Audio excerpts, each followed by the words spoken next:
Alright guys, it's 0:30 and we're spring turkey hunting. We got 2 decoys set up here. We just heard a gobble and a couple clucks off to the left, which is where we anticipated. It's just getting light. It's really fun.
Yeah, you got him. He's down. Good job, brother. I could have shot all 3 of them. I could have got all 3 of them. They couldn't see me.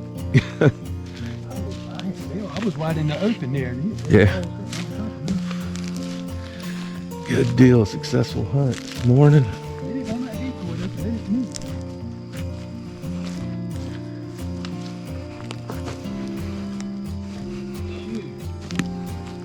I turned the camera just in time to get you on film shooting him. Busted his ass. Little Jake, eating dinner.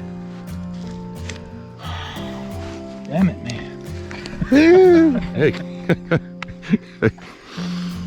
They snuck up on behind us. I turned around and I seen all 3 of them. A big loop around. I guess they didn't want to go through all them thick briars. When I heard that one cluck right here, I looked over and all 3 of them was standing right there. I know. Hey guys, successful spring turkey hunt today. Beautiful morning. We had 3 of them standing right there. I don't know if y'all guys could see them on the camera, but there was if I could have got my gun up, I could have shot all 3 of them in one shot probably. But I was waiting on my brother to get his. So yeah, and we expecting him to come over here to the decoy, which is over there. Expecting him to come over there, and yeah, it was no blind. He didn't have no blind. He was just exposed right there, just sitting there looking at him.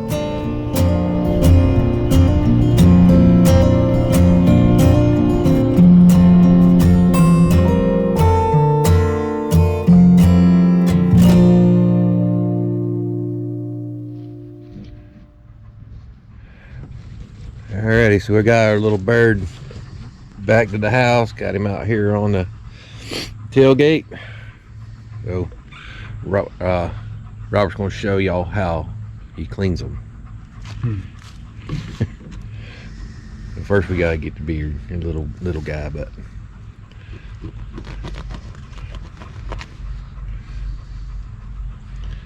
we put a little salt on that and preserve it.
go.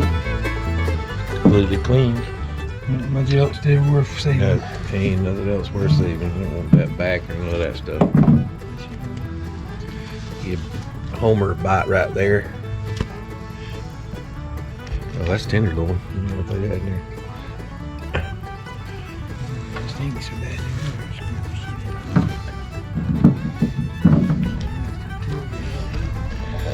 Alrighty, so that's step 2. First we killed it, then we cleaned it. Next thing we're gonna do is cook it. So just the doggone on it.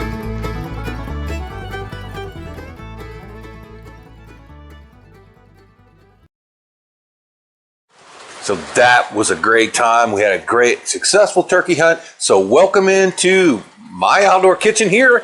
I'm gonna break out the Dutch oven today and show you another great 30-minute Dutch oven dish you can do with that wild turkey, or even your tame turkey, or chicken for that matter, at camp or anywhere else you're at. So stay tuned. So here's what you're gonna need to make today's dish. The first thing is gonna be, I'm gonna use a number 10 or 10-inch Lodge Dutch oven. This is the shallow. Deep will work just as well. I have a mirepoix here, carrots, celery, onions. Also have some fresh green peas from our garden. You can use green beans, use a variety of things. I got 2 cups of chicken stock, 2 tablespoons of dissolved cornstarch, and then I have our turkey that I've taken off the bone. This is the leg and the thigh. Taking that off the bone, and I've cut it down into very small pieces, like maybe 1/2-inch chunks. Okay, so if you want to make this in 30 minutes, you're going to have to break that down. I also have that marinating in some mojo marinade. If you want to skip that step, go ahead. And also to save time today, for just time's sake, we're going to use a pre-prepared bread crust. These are from Publix. I've used them in the past and they work really good. Now, if you want to make it even faster than making all this stuff here, you can just buy these bags, mixed vegetables. Yeah, it's gonna be missing your celery, but I believe they do make these little bags in different brands. They already have your mirepoix, already have whatever you want in them. This one has corn and green beans. That one would be awesome in this also. But you know, here at the Backwoods Gourmet, we have grow a lot of this stuff. We grew these carrots, we grew these peas, we grew some onions. We're growing a lot of stuff. So and obviously this turkey came from the woods. You just seen us get it over there and clean it. So again, as much stuff as I can use here that I've either grown or helped to catch and clean, the better.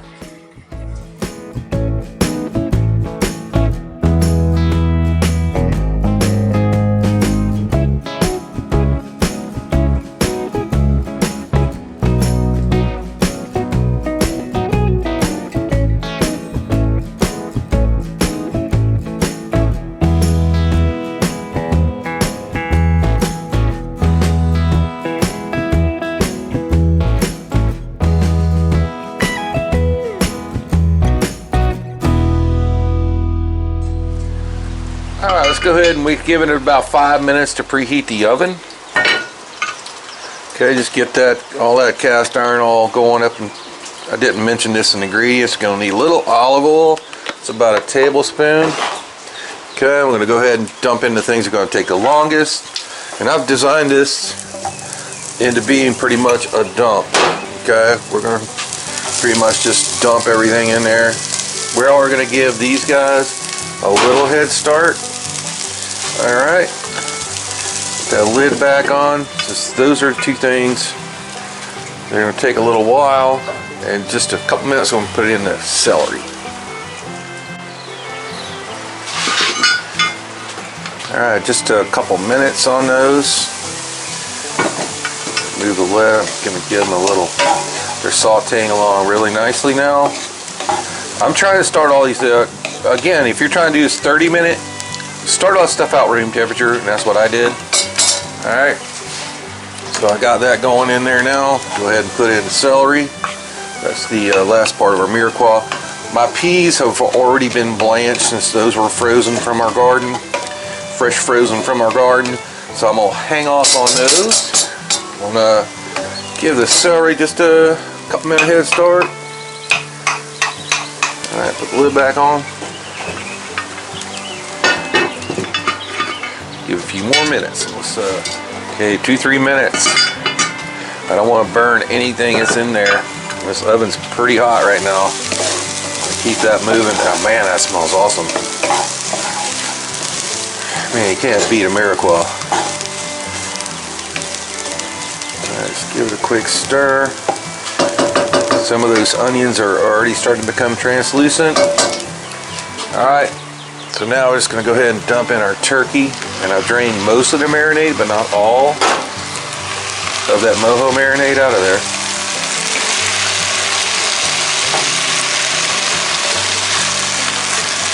Alright, so did not mention the ingredients, but we're going to go ahead and season this. I'm going to use some of my Backwoods Gourmet steak and brisket rub, which is also good as a good all-purpose seasoning. Salt, pepper, garlic, rosemary, I think a little accent in there, onion powder. Try to leave you a link below, show you how to make that from scratch yourself. Alright, so that cold turkey's done took a little bit of our heat out of our pot, so let's go ahead and get that back on there. And temporarily, you can always add you a couple extra coals up on top after you put something cold in it like that, if you want to keep this thing going. It's been about 5 minutes. 5-6 minutes. Alright, look at that. Carefully pull that lid off. Everything's simmering along very nicely. Alright, in the meantime, while this has been simmering, oh god, that smells good. As this has been simmering, I've had over on the side over there, I've been warming up my chicken stock and actually put a little bit of rosemary in it also. So if you want to cut down your time to do these kinds of things, if you're putting in any liquid like this, either water, stock, whatever you're doing, put it over on the side and get it hot. Whether that's the fire, whether that's your camp grill, whatever it happens to be, go ahead and get it going before. Just, you know, what I'm trying to say is just don't dump the cold stuff into the hot pot if you're trying to save time.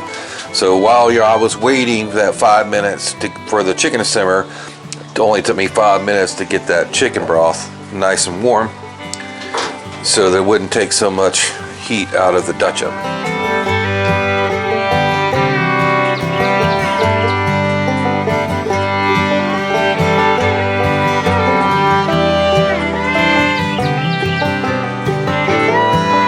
Okay, I just pulled the lid off of it. It was up to a nice simmer. I'm going to go ahead and start gently adding cornstarch dissolved in cold water. Alright, I'm going to do this a little at a time because I don't want to over thicken this. And I want it to be a light gravy. So, and again, since it's not simmering, sometimes it won't show you how thick it's going to be right away. So let's get the lid back on and give it a few minutes and then we'll adjust. So we went back in and checked on our consistency and it's pretty nice. I want it to be kind of like maybe like a stew, thin stew at this point, because we still have some other things we got to put in there. There's our green peas from the garden. Those were already blanched, remember. Alright. Gonna get those thoroughly incorporated. Then we're going to start with our crust. In the meantime, while we're getting that ready, let's put the pot lid back on.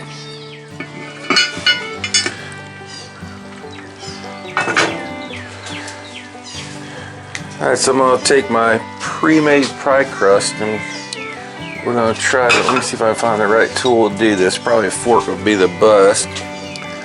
I want to start, I just cut this into about a 3-inch strip. Alright, and I'm going to poke it down in, I'm using a tablespoon here, which seems to be working okay. Poke it down in the side there.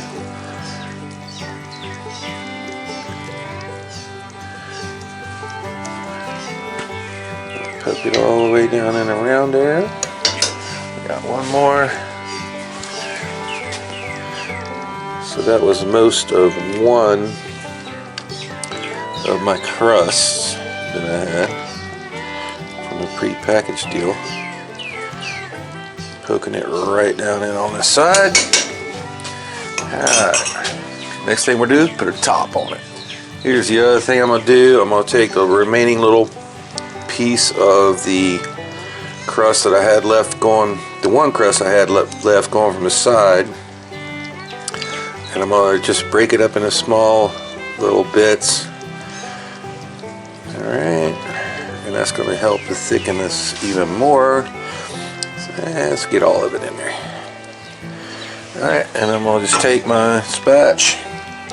I'm going to kind of tuck it down into the gravy.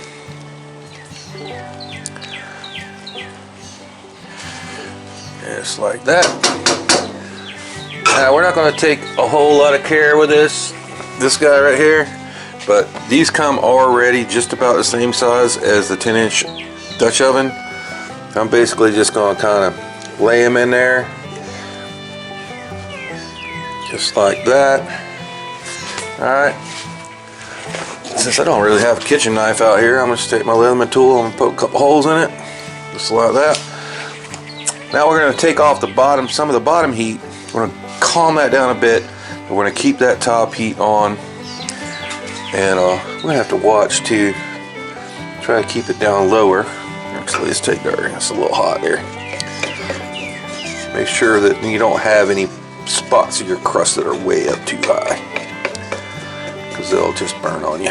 Alright, let's get the top back on. I'm going to keep an eye on that, but I know for one thing right now, I want to go ahead and calm it down a bit. Even though these B&B have burned down a bit, I got still have my ones in reserve over here. I actually moved a few of those back under the bottom. I'm going to go ahead and move those back out, the ones that I've added, just to get that, make sure we got that good simmer and got our thickening going. And now I just wanted to go kind of more gentle. Alright, full ring on the outside, on the top, and adjust the bottom as needed. It's been about 10 minutes, folks. Let's go and take a look. Okay, so our crust is already puffing up, starting to turn brown a little bit. So what I want to start doing now is I want to start rotating my lid so we get a consistent brownness on our top there. And at this point, if you wanted to put some cheese or something like that on there, brown that would be great, but we're not going to do that today. We're rotating that lid, and the one thing I decided to do, I did not mention this in the ingredients before, but I'm gonna go ahead and just take a little melted butter, brush that over. Wow, God, it looks good. I think that'll help it get a little better color, keep it from burning. It is looking really awesome.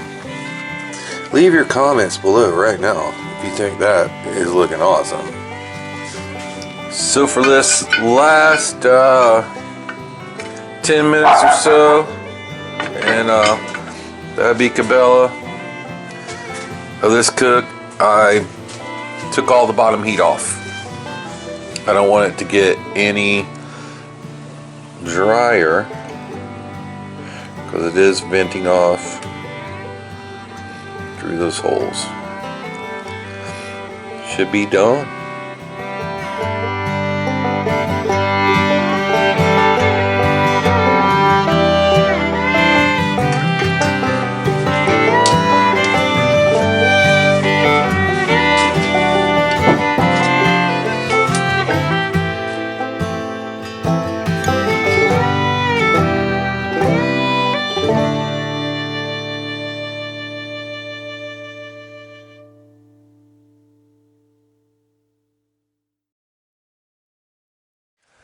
So let's go ahead and serve this up.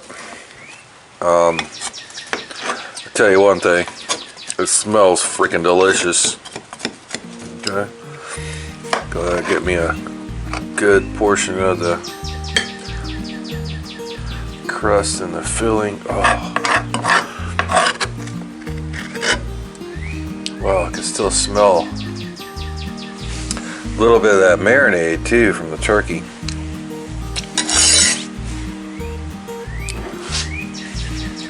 Give it a little garnish. Just a little sliced scallions right from the garden there. Actually, I got these growing in containers. So let's give it a try.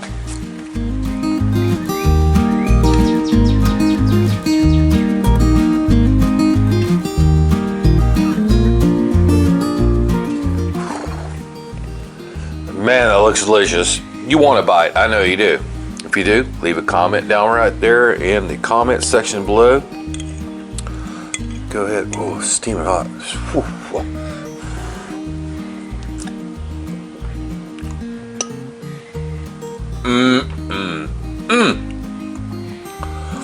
Wow. That is really awesome there, guys.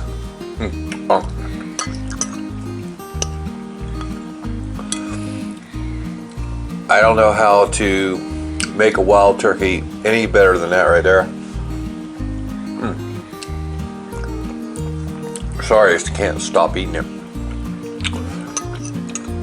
That is probably the best pot pie I've ever made right there.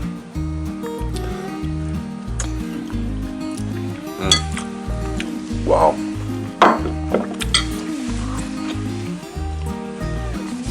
So if you like what we're doing, please smash that like button right down there for another great Backwoods Gourmet video. It's gonna be right over here. And for a whole playlist of cast iron Dutch oven cook, it's gonna be right up there.